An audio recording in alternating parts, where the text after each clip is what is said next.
Hey guys, thank you for watching the SlatRock channel. If you're new here, don't forget to subscribe and hit that bell icon to get notified every time we post a new video. And if you've already done so, just make sure that it's still active. Here's your news for January 4th, 2020. We're starting off with some news from Monday Night Raw, as WWE Champion Brock Lesnar will be appearing on next week's show. Despite being the top star of the Red brand, Lesnar continues to be absent for months at a time, though that reportedly won't be the case for January. According to Brad Shepard, the Beast Incarnate is expected to appear every week at Raw this month, as well as the Royal Rumble, but is not listed for anything after the pay-per-view. It'll be interesting to see who WWE chooses to be Lesnar's opponent at the Rumble, and fans should keep in mind that whoever wins the Men's Rumble match may end up facing the Beast on April 5th at WrestleMania 36. Carrying on with the Raw theme, and last week's final Raw of the decade ended with the wedding of Lana and Bobby Lashley, and though the segment went over their allotted time, fans shouldn't expect this to continue in the future. Though Raw used to receive a weekly overrun, that isn't the case anymore, as Raw will be cut off at the 11 p.m. Eastern mark. On the latest edition of Wrestling Observer Radio, Dave Meltzer said that this week's overrun was due to the show being a special occasion, and special treatment was given in particular to the wedding segment. Keeping Raw on the air for an additional 10 minutes also helped retain viewers in the 11 p.m. hour slot for the USA Network, as viewership was said to be way up for the final hour of Raw, which also helped the next show that followed on the network. While there will be no more overruns on Monday Night Raw, fans should expect this storyline to continue, especially as Vince McMahon is happy with how everything is played out, despite critics not sharing his opinion. Although many fans have criticized the chairman for the angle, fans should note that the vast majority of what this angle has been about has come from Paul Heyman, the executive director of the Red brand. When Liv Morgan was pulled from WWE TV in July, there were reportedly other plans for her, but they of course changed so that she could be inserted into this angle. Though many fans are disappointed that she isn't Bray Wyatt's sister Abigail, which fans believed would happen, this angle has made the 25-year-old into one of the most talked about superstars around, as Vince McMahon feels she is very marketable. Over to New Japan Pro Wrestling now, and 2019 wasn't exactly a great year for the promotion.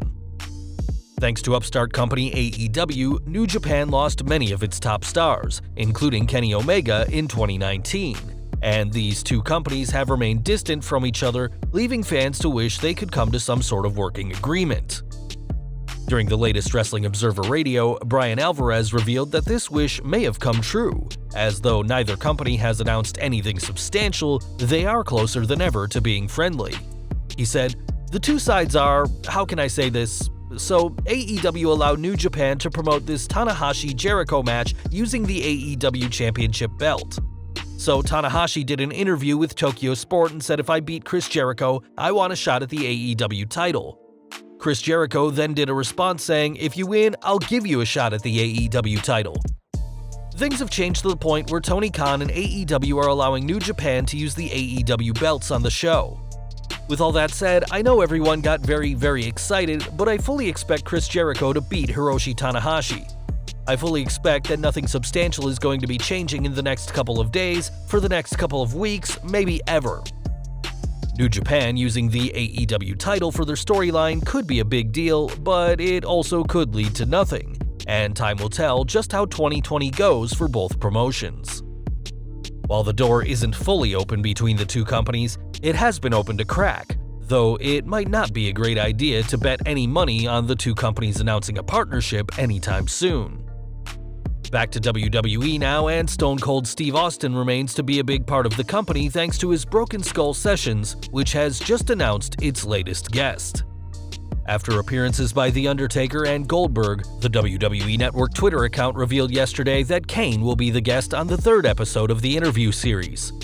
With decades in the wrestling industry and a career unlike anyone else, Kane will no doubt have plenty to say about WWE, his character, and his eventual election into the role of mayor of Knox County, Tennessee. The latest episode of the Broken Skull Sessions will air on the network on January 12th, immediately after NXT UK TakeOver Blackpool 2 in the Empress Ballroom. From one giant of WWE to another now, as The Big Show may be a guaranteed future WWE Hall of Famer, but 2019 wasn't a big year in the company for the former world champion. In fact, 2019 was the first year since 2007 that the 7-foot superstar didn't have a single match in WWE, but he did keep busy outside of the ring as he filmed a Netflix comedy series and has another reality TV show in the pipeline. Despite remaining a part of the WWE roster, Big Show's absence from programming in 2019 broke a massive streak for him, and the last time fans saw the Giant on pay-per-view was all the way back at SummerSlam 2017 when he faced Big Cass. The last time Big Show had a match on Raw was on the September 4th, 2018 edition of the Red Brand when he took on Braun Strowman inside a steel cage. Fans will remember the match as the Monster Among Men sent Show through the cage wall, which wrote the Giant off of TV before he needed hip surgery. Upon his return, Show was drafted to SmackDown and assisted the Bar for a few weeks, and his last match on the Blue Brand came on the November 20th, 2018 episode in a match with Sheamus and Cesaro. Though it's been over a year since his last televised match, Big Show hasn't announced his retirement just yet, meaning fans could see him return to the ring in 2020. With that said, it's more likely that the former world champion is finished between the ropes, though there will be a lot of other places and shows to see the Big Show, as a guy that size is never too hard to find. Speaking of retired superstars, Nikki Bella shared some big news this week as the former Divas champion announced on Instagram that she's engaged. In the post on social media, Nikki revealed that she said yes back in November, and that her fiancé is Artem Chigvintsev, a professional dancer best known for his time on Fox's So You Think You Can Dance and ABC's Dancing with the Stars. Fans will remember Nikki and John Cena getting engaged after defeating The Miz and Maurice at WrestleMania 33, though the couple did ultimately break off their engagement. Nikki is retired from WWE after she revealed that she could not get cleared due to her neck issues and a benign cyst on her brain, but has hinted at a, quote, miracle comeback on her podcast, much like her brother-in-law Daniel Bryan. Even if Nikki never does return to the ring, she now has something huge to look forward to, and we here at SlatRock would like to send our congratulations to Nikki and Artem on their engagement. And finally today we are looking at the first edition of Friday Night SmackDown of 2020, as the show had plenty of surprises and returns. When Shorty G defeated Dash Wilder in singles action, it looked like the former Olympian was going to start the new year right, until he was double-teamed by Wilder and Scott Dawson, who dropped him with a shatter machine. Before they could continue their attack though, Sheamus made his long-awaited return to SmackDown, and though fans expected the former world champion to help Gable, he instead dropped him with a brogue kick before sending an icy glare to the WWE Universe. The return of Sheamus wasn't the only big comeback however, as after a frustrated Miz lost to Kofi Kingston on the show and delivered a post-match beatdown, Kathy Kelly tried to get a word at the A-listers' locker room. Instead, she found John Morrison, who spoke on behalf of his friend and former tag team partner, saying that The Miz had nothing else to say before closing the door. This marks Morrison's first appearance on WWE TV in over 8 years, and it'll be interesting to see where the former Intercontinental and Impact World Champion goes from here. There was plenty more action on the show, as in women's division action, the team of Lacey Evans and Dana Brooke defeated Sasha Banks and Bayley, as well as Alexa Bliss and Nikki Cross. Although Evans and Brooke aren't an established tag team like the other two, it's hard to argue with their success, as the duo could soon find themselves challenging for the WWE Women's Tag Team titles if they keep racking up wins like this. After a heartbroken Otis defeated Drew Gulak and Braun Strowman defeated Cesaro before being attacked by Intercontinental Champion Shinsuke Nakamura, it was time for the main event of SmackDown, which saw even more returns change the layout of the SmackDown roster. When King Corbin and Dolph Ziggler battled Roman Reigns and Daniel Bryan, it wasn't long until The Fiend appeared, taking Bryan out of the match with 2 mandible claws.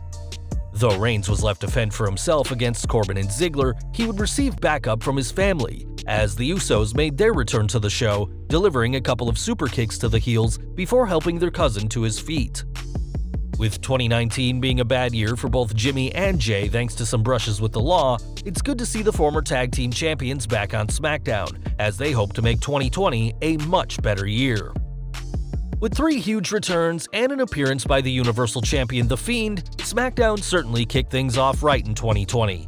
And with the Royal Rumble less than 4 weeks away, it's clear that everyone on the Blue brand is getting ready for the road to WrestleMania 36.